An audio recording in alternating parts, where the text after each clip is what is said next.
bawat taong dumaan sa buhay ko, akala ko'y ako ang pipiliin mo. Ngunit sa dulo, ako'y naging anino, opsyon lang pala sa puso mong gulo.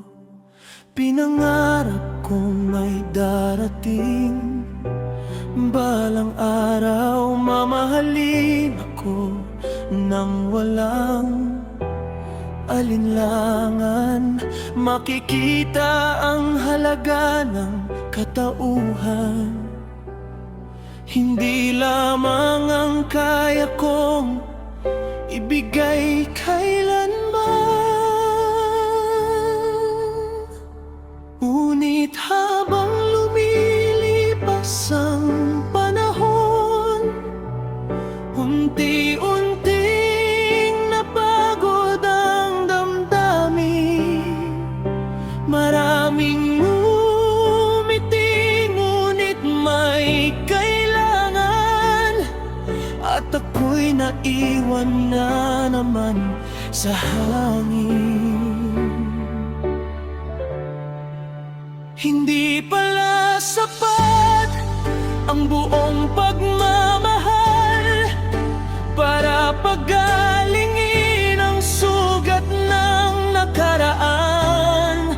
Kahit ibigay ko pa ang lahat-lahat, may laban siyang ako'y hindi kayang lampasan.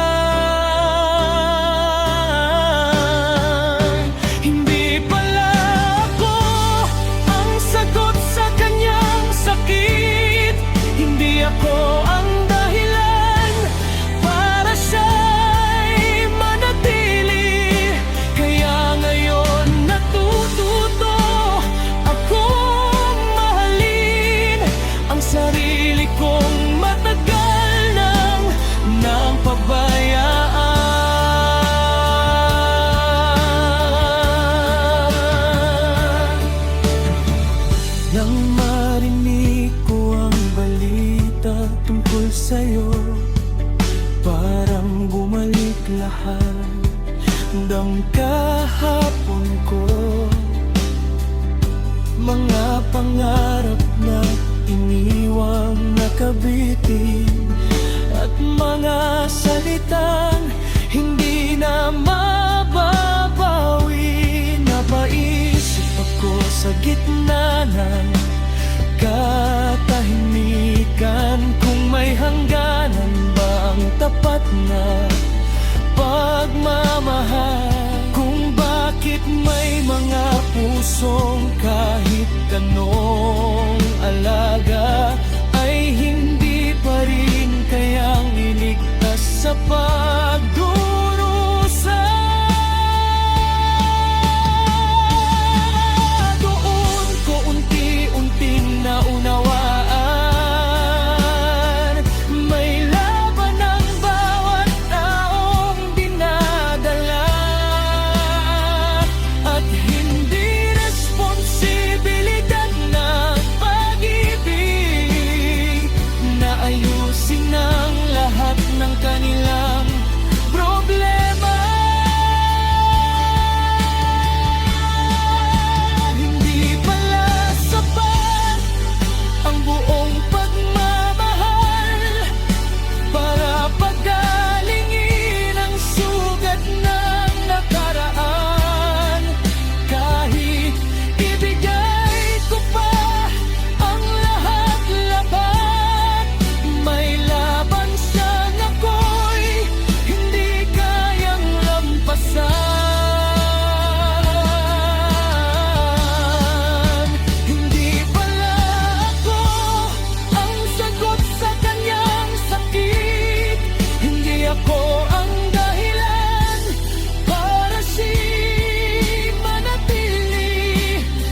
matatakot mag-isa, dahil natagpuan ko na rin sa wakas ang pag-ibig na matagal kong hinahanap. Hindi na mahalaga kung sino ang pipili, hindi na nakasalalay sa ibang aking ngiti. Natutunan kong sapat na ako sa sarili, kahit walang kapalit ang lahat ng ibinigay ko. May munting liwanag pa rin nakitira, hindi man pag-ibig na dati kong inaasam, kundi paniniwalang karapat-dapat ako at sarili ko muna ang dapat kong mahalin.